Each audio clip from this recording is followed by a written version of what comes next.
tonight is a special night. I just came from the mosque and officially got married, and I retook my Shahada. And that wasn't even a part of the plan, because what ended up happening was we was on FaceTime with my wife's family.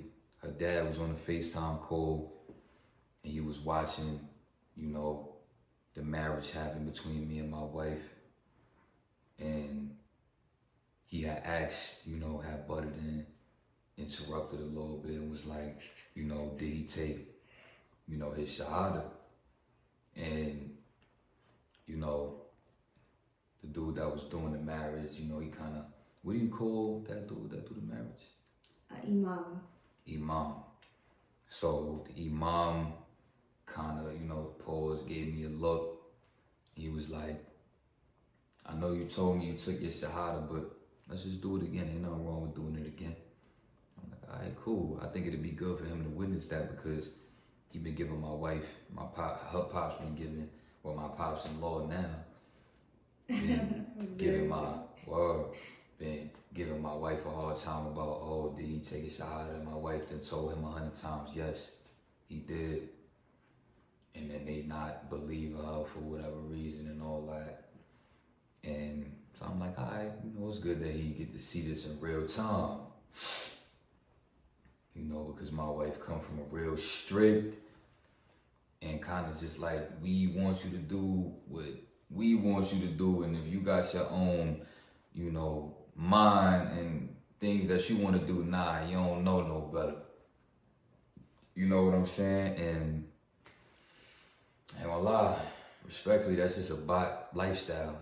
Sometimes that's just what it is when you have a certain type of mentality and you so convicted in that mentality, and then you have the responsibility of children, you kind of just can't help but just try to put that same conviction for your bot mentality into your children.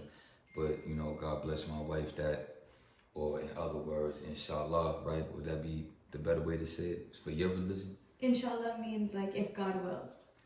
Right. Well, God willed you to have your own mind, even though, her family was real strong on trying to give and instill in her their own conviction that they have towards life and how they want her life to be.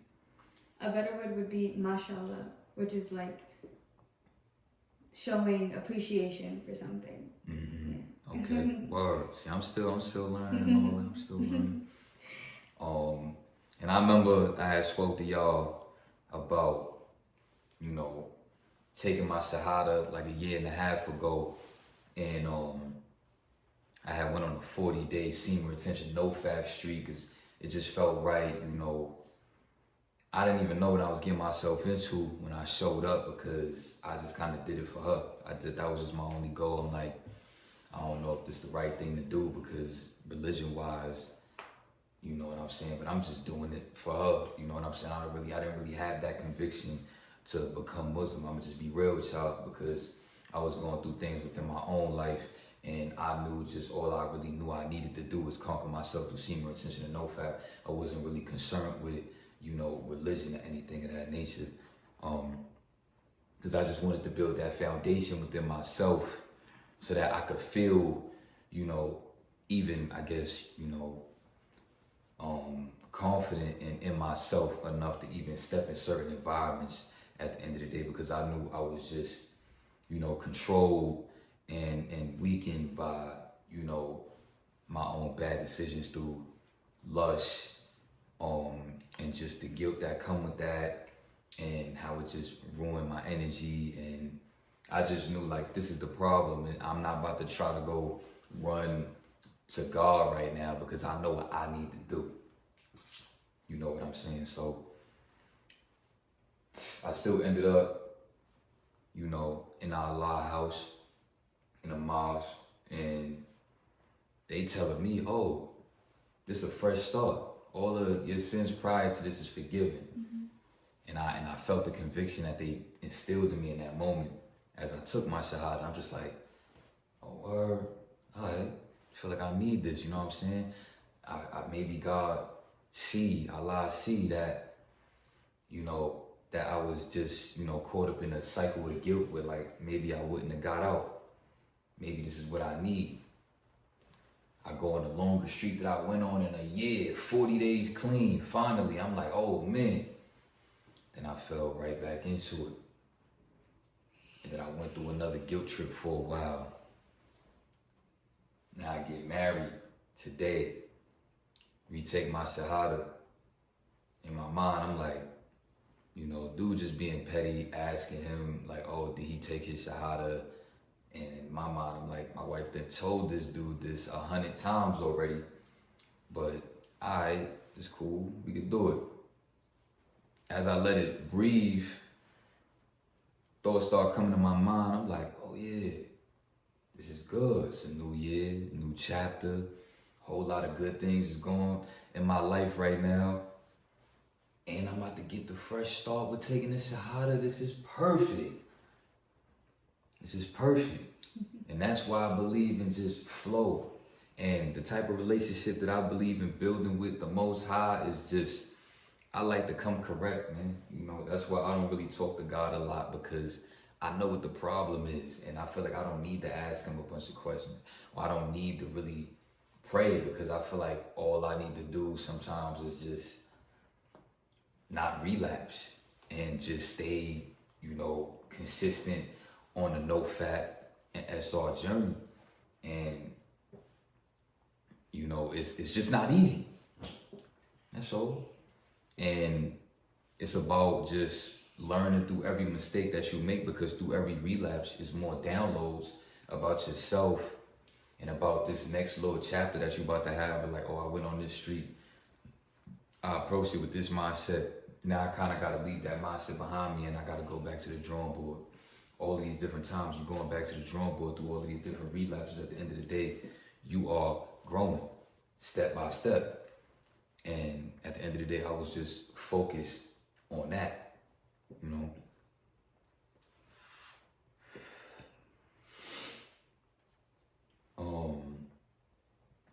You know, I'm just thankful to have somebody like my wife in my corner, because, you know, in my own life, you know, it get difficult, you know what I'm saying? Because sometimes I don't understand my own life because of, you know, certain things that happened within my, you know, childhood, of just nonstop, just, you know, just having to be on my toes, because it was a dude in the next room, you know, that I could have woke up tomorrow, my mom could have been dead. Or I could have woke up in the middle of my sleep and he could have been standing over me with a knife because he already killed my mom, and now he about to come finish me off. And that's literally the household that I grew up in. It was a nightmare every day.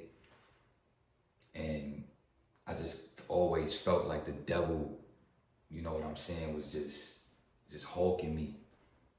And I didn't understand why. I feel like the devil body snatched this dude. And even felt like at times he body snatched my mom, the way my mom turned on me when she wasn't in her right mind. And I just had to take all that. And I just had to accept and have faith. You know what I'm saying? And I'm just happy that now things are starting to build and things got a lot of potential to go good.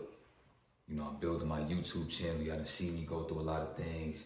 And this is the type of YouTube I always wanted to be, man. Like, I'm getting on videos looking all suited up, man. I got a pea coat on, looking like I'm fresh from Manhattan and all that, looking like I'm really getting money right now, man. Like for real. And I really am. Like my wife is about to quit her job and move all the way from Canada, and I'm about to be paying all the rent. Her medical bills and everything is gonna be taken care of. And this is just the beginning. This is just the army benefits. Now, as a hustler coming from where I come from, I'm about to flip this legal bag. It's about to be a movie, babe.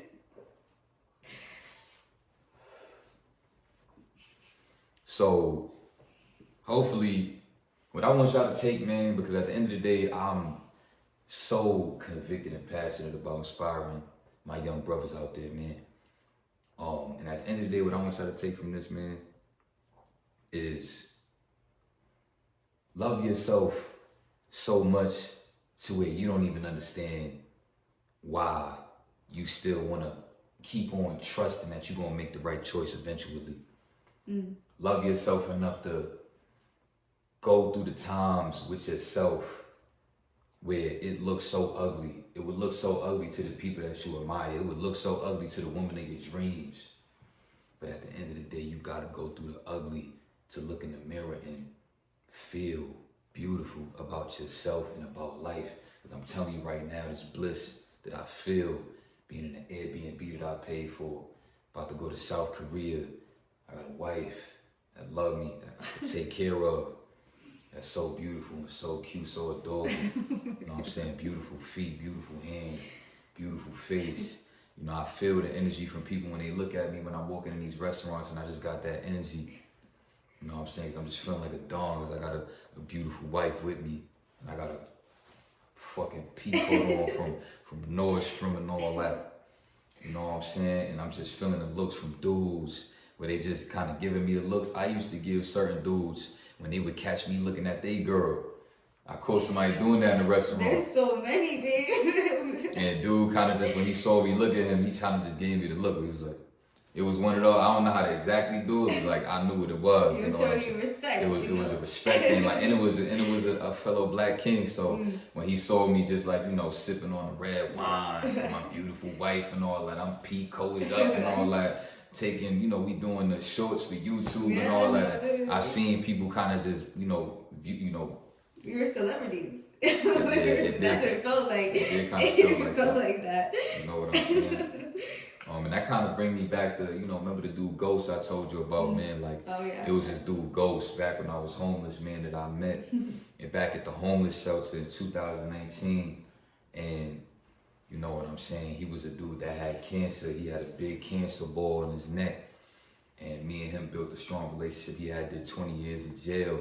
And I remember I even had that type of energy back at that time where like we would just be walking around and I used to freestyle to him, you know, in the shelter, you know, because he just respected my hunger to just want to, you know, work through everything I was going through. And I remember I told him my story. He cried right in my face.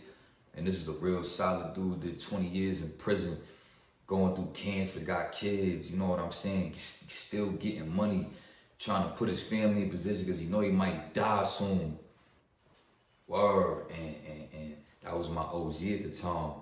And I remember we used to walk in spots and he would tell me the same thing. Even when I was homeless, he was like, yo, like, you see how people looking at us, man? Like, I don't know, man. Sometimes I don't know how to explain how I just feel, you know, like it's some sort of, you know, calling for me, and I want the calling to be this right here, you know, building this relationship, you know, with my subscribers and everything like that, through y'all just seeing the growth. And word, man, like it get hard to explain that because I really just be flowing. But when I take time sometimes to just really think about just my own energy and just everything that I done flowed through, I could sit here for a minute and just, you know, think about that, man. Like, I'm proud of myself, you know, I'm proud of where I am right now. And this is just a real special moment for me, man. I got some wine that I just ordered to the spot. You know what I'm saying? Me and wifey about to continue to enjoy our night. We trying to make some content, you know what I'm saying? Because we manifesting, you know, ourselves to be, you know, the YouTubers and make that impact on the world that we know we gonna make, man. We know this because it already is, man, because that's how you manifest it. It already is. And that's the type of energy I just always believed in having, even before I knew about manifestation. Was like, I'm about to just move like, man, like what I'm gonna give up for? Because You could look as dirty and grimy as I was when you was homeless and all that, but ain't nothing more ugly than just waking up not believing that one day things gonna change. That frequency, ain't nothing more ugly than that. So I always felt like my spirit was beautiful. Was at the end of the day on the inside, if you had a conversation with me, how I would think like, yo, it's people that don't even know that I got this YouTube channel right now. And if they really saw my intellect and just how I was putting things in perspective and how I was helping people and had that conviction to still help people while I was helping myself. Not begging for people to help me get out of my situation. I'm like, yo, I'm just hustling. You know what I'm saying? I'm just doing my thing right now on YouTube. And I just want to inspire people because of all of the things that I learned, because that's what I seen value in always. I knew knowledge was the real power, because it is. It's the only power. And when you could give that and when you could put that out there for other people to take in, and now you got other people kind of thinking and going within, ain't nothing more powerful than that, man. I'm a married man now. A lot of things about to change, and y'all about to continue to see the growth of my life. I appreciate all y'all support in advance. Salute, you alright?